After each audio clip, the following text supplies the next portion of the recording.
Welcome back to the channels. My name is Thomas Fletcher and I'm the host of both the LCSW Network and the Military Social Work Network.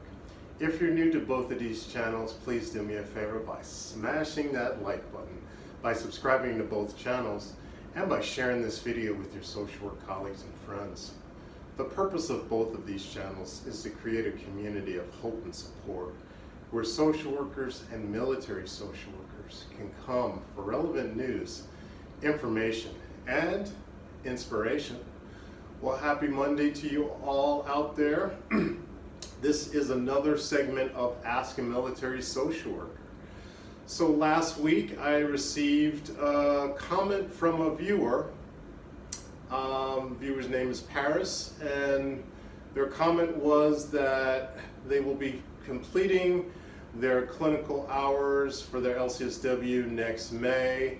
They've been working with a college student population, and they were wondering about my opinion about working or transitioning to working with active duty and veterans as a military social worker.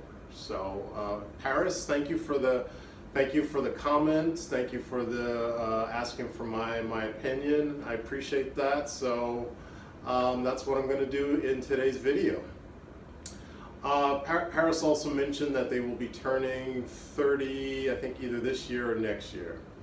So Paris, what it's really going to come down to, it's going to come down to a variety of factors.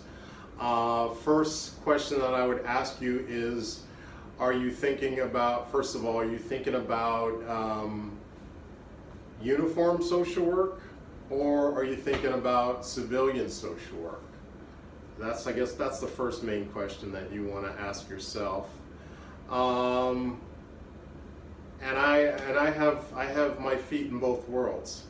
So for those of you who are new to the channel, to either of these channels, I am a social worker both in the California Army National Guard.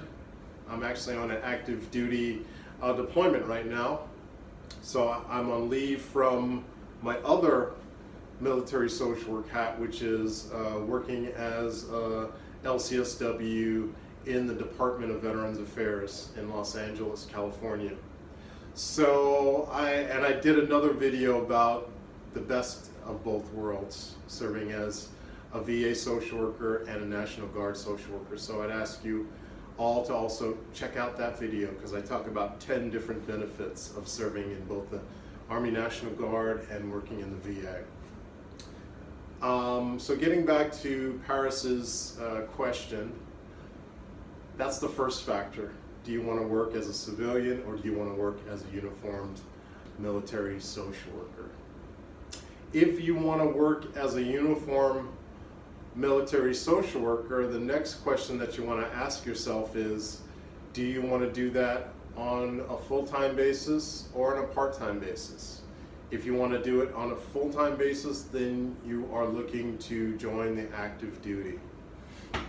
Okay.